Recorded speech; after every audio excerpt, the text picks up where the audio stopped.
샤워를 마치고 태주의 방에 들어선 순간 저는 공기가 달라졌다는 것을 직감했습니다. 수건 한 장만 걸친 제 모습을 바라보는 태주의 저 시선, 그건 10년 동안 봐왔던 동생의 눈빛이 아니었습니다. 마치 굶주린 짐승이 먹잇감을 발견한 듯한 위험하고 끈적한 수컷의 눈. 그 순간 저는 깨달았습니다. 오늘 밤 우리 사이에 가족이라는 벽에 돌이킬 수 없는 금이 가기 시작했다는 것을 말입니다. 장마가 시작되었다고 했습니다. 창밖에는 하늘이라도 뚫린 듯 폭우가 쏟아지고 있었습니다. 세상의 모든 소음을 삼켜버릴 듯한 빗소리 덕분에 집안은 오히려 물속에 잠긴 듯 고요하고 먹먹하기만 했습니다. 부모님은 결혼 10주년 여행을 떠나셨고 넓은 2층 주택에 남은 건 태주와 저 단둘뿐이었습니다. 평소라면 거실 소파에 각자 누워 스마트폰이나 보며 뒹굴었을 지루할 정도로 평범한 주말 오후였습니다. 우리는 피 한 방울 섞이지 않은 재혼 가정의 남매였지만 10년이라는 세월은 우리를 가족이라는 이름으로 꽤 단단하게 묶어놓았으니까요. 적어도 저는 제가 욕실에 들어가기 전까지는 그렇게 믿고 있었습니다. 샤워기에서 쏟아지는 뜨거운 물줄기가 제 몸을 타고 흘러내렸습니다. 습한 날씨 탓에 찝찝했던 기분을 씻어내려 평소보다 오래 꼼꼼히 씻었습니다. 복숭아 향이 나는 바디워시로 거품을 내어 목덜미와 쇄골, 팔다리를 문질렀습니다. 욕실 안은 금세 자욱한 수증기로 가득 찼고 거울은 뿌옇게 김이 서렸습니다. 샤워를 마치고 물기를 대충 닦아낸 뒤 목욕 가운을 걸쳤습니다. 허리끈을 묶으려는데 손이 미끄러워 느슨하게 매듭지어졌습니다. 집에 남자라곤 동생 태주뿐인데 뭘 그렇게 신경 쓰나. 저는 그렇게 생각했습니다. 그 무방비함이, 그 안일함이 어떤 결과를 초래할지 그때의 저는 전혀 알지 못했습니다. 욕실 문을 열고 나오자 차가운 거실 공기가 훅 끼쳐왔습니다. 동시에 제 몸에서 피어오르는 달콤한 바디워시 향기와 샴푸 향기가 거실의 습한 공기와 섞여 묘하게 진동했습니다. 머리카락 끝에서 물방울이 뚝뚝 떨어져 마룻바닥을 적셨습니다. 아, 맞다. 드라이기. 제 방 드라이기가 고장난 게 생각났습니다. 태주 방에 있는 걸 빌려야 했습니다.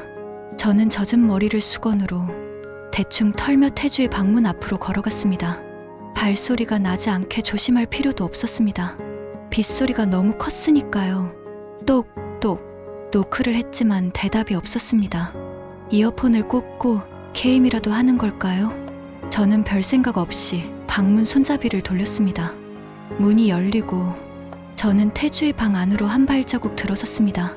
그리고 그 자리에 얼어붙고 말았습니다. 방 안은 어두웠습니다. 커튼을 쳐놓은 탓에 대낮인데도 초저녁처럼 캄캄했습니다. 오직 책상 위에 스탠드 불빛 하나만이 켜져 있어 방 안에 긴 그림자를 들이오고 있었습니다. 그리고 그 그림자 속에 태주가 있었습니다. 그는 책상에 앉아 책을 보고 있는 게 아니었습니다. 의자를 문 쪽으로 돌려놓고 팔짱을 낀 채 비스듬히 앉아 있었습니다. 마치 제가 들어오기만을 기다렸다는 듯이 말입니다. 태주야. 제 목소리가 빗소리에 묻혀 작게 흔들렸습니다. 그는 대답하지 않았습니다. 그저 저를 바라보고 있었습니다. 아니, 저를 훑고 있었다는 표현이 더 정확할 것입니다. 그의 시선은 제 얼굴에 머물지 않았습니다. 젖은 머리카락 끝을 타고 내려와 가운 사이로 드러난 제 목선과 쇄골, 그리고 느슨하게 묶인 허리끈 사이로 살짝 보이는 허벅지 라인까지 그의 눈길이 닿는 곳마다 불에 데인 듯 화끈거렸습니다. 그건 동생이 누나를 보는 시선이 아니었습니다. 길거리에서 마주친 낯선 남자가 품평하듯 쳐다보는 아주 노골적이고 원초적인 시선이었습니다. 당황스러움이 먼저였고 그 다음은 수치심이었습니다. 하지만 이상하게도 도망치고 싶지가 않았습니다. 제 안에 무언가가 꿈틀거렸습니다. 25살의 제가 22살의 건장한 남자에게 여자로 인식되고 있다는 사실이 주는 묘한 배덕감, 그 짜릿한 전율이 척추를 타고 흘러내렸습니다. 저는 본능적으로 가운의 깃을 여며야 한다는 걸 알았지만 손이 움직이지 않았습니다. 오히려 그의 시선을 즐기듯 그 자리에 못 박힌 채 서 있었습니다. 방 안에는 시계 초침 소리조차 들리지 않는 무거운 정적이 흘렀습니다. 오직 창밖의 빗소리와 제 가슴 속에서 쿵쿵대기 시작한 심장 소리뿐이었습니다. 태주가 천천히 자리에서 일어났습니다. 그가 일어서자 방이 꽉 차는 느낌이 들었습니다. 언제 이렇게 컸을까요? 제 기억 속에 태주는 교복을 입고 투덜거리던 소년이었는데 지금 제 앞에 서 있는 건 넓은 어깨와 단단한 근육을 가진 위압적인 수컷이었습니다. 그가 제게로 다가왔습니다. 한 걸음, 두 걸음. 그가 다가올 때마다 그에게서 나는 짙은 향과 남자의 채취가 제 샴푸 향과 뒤섞였습니다. 숨이 막힐 것 같았습니다. 뒷걸음질 쳐야 하는데 다리에 힘이 풀려 꼼짝할 수가 없었습니다. 제 코앞까지 다가온 그가 멈춰섰습니다.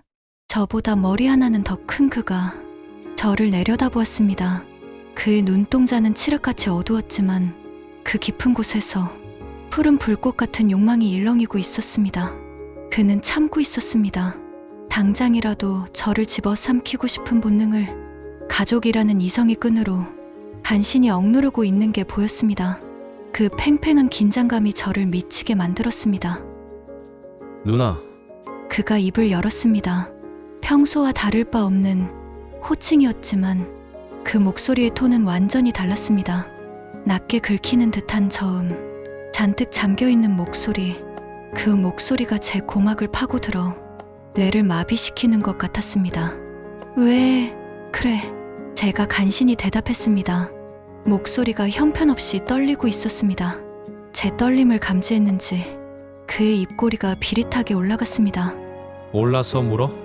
그가 손을 뻗었습니다. 저는 눈을 질끈 감았습니다. 하지만 그의 손은 제 몸이 아니라 제 젖은 머리카락으로 향했습니다. 그의 투박하고 큰 손이 제 머리카락을 쥐었다 놓았다 했습니다. 물기를 머금은 머리카락이 그의 손가락 사이로 흘러내렸습니다. 냄새. 그가 중얼거렸습니다. 좋네. 복숭아 냄새. 그의 얼굴이 제 목덜미 근처로 훅 다가왔습니다. 그가 숨을 깊게 들이마시는 소리가 들렸습니다. 트랩 제 살냄새를 맡고 있었습니다. 소름이 돋았습니다. 공포 때문이 아니었습니다. 제 목덜미의 솜털이 곤두설 만큼 적나라한 성적 긴장감 때문이었습니다. 이건 실수입니다. 제가 이 방에 들어온 것, 이 옷차림으로 그 앞에 선 것, 그리고 지금 그를 밀어내지 않고 있는 것, 모든 것이 돌이킬 수 없는 실수였습니다. 하지만 저는 그 실수를 멈추고 싶지 않았습니다. 어쩌면 저도 무의식 중에 이런 순간을 기다려왔던 건 아닐까요? 지루하고 완벽한 남매 연극을 깨부술 파격을 말입니다. 그의 뜨거운 숨결이 제 귓가에 닿았습니다. 그의 입술이 제 귀를 스칠 듯 말 듯 움직였습니다. 저는 주먹을 꽉 쥐었습니다. 손바닥에 손톱 자국이 날 만큼 여기서 그가 무슨 짓을 해도 저는 반항할 수 없을 것 같았습니다. 아니, 반항하지 않았을 것입니다. 태주야, 비켜줘. 나 옷 갈아입어야 해. 제 말은 거절이 아니라 애원처럼 들렸습니다. 제발 저를 보내달라고. 안 그러면 제가 먼저 무너질 것 같았으니까요. 하지만 그는 물러서지 않았습니다. 오히려 한 발짝 더 다가와 저를 벽으로 몰아세웠습니다. 등이 차가운 문설주에 닿았습니다. 도망갈 곳은 없었습니다. 그는 양팔로 저를 가두고 제 눈을 똑바로 응시했습니다. 그냥 이대로 있어. 지금 나가면 내가 무슨 짓 할지 몰라. 그러니까 내 눈앞에서 그 냄새 풍기면서 자가지 마. 그의 경고는 명백했습니다. 지금은 참아주겠지만 인내심이 바닥나고 있다는 선언. 그의 눈빛은 이미 제 가운을 벗겨내고 있었습니다. 그 순간 저는 깨달았습니다. 우리는 이미 선을 넘었다는 것을요. 몸이 닿지 않았어도, 키스하지 않았어도, 이 방 안에 가득 찬 이 공기만으로도 우리는 이미 공범이었습니다. 저는 떨리는 손으로 가운의 깃을 꽉 쥐었습니다. 그것만이 제 마지막 자존심이자 방어막이었습니다. 태주는 그런 저를 보며 괴로운 듯 한숨을 내쉬었습니다. 하, 그 거친 한숨 소리가 제 얼굴에 닿았습니다. 드라이 가져가. 그가 턱으로 책상 위를 가리켰습니다. 저는 도망치듯 책상으로 달려가 드라이기를 집어들었습니다. 손이 떨려 코드를 뽑는데 한참이 걸렸습니다. 등 뒤에서 그의 시선이 제 뒷모습을, 엉덩이와 허벅지 라인을 집요하게 쫓고 있다는 게 느껴졌습니다. 방을 나가는 그 짧은 순간이 억겁의 시간처럼 느껴졌습니다. 문을 닫기 직전 저는 뒤를 돌아보았습니다. 어둠 속에 서 있는 태주. 그는 여전히 그 자리에 서서 맹수 같은 눈으로 저를 응시하고 있었습니다. 마치 다음에 들어오면 그땐 절대 안 보내줘라고 말하는 것처럼 말입니다. 달칵 문이 닫혔습니다. 거실로 나왔지만 제 심장은 여전히 그 방 안에 두고 온 것처럼 미친 듯이 뛰고 있었습니다.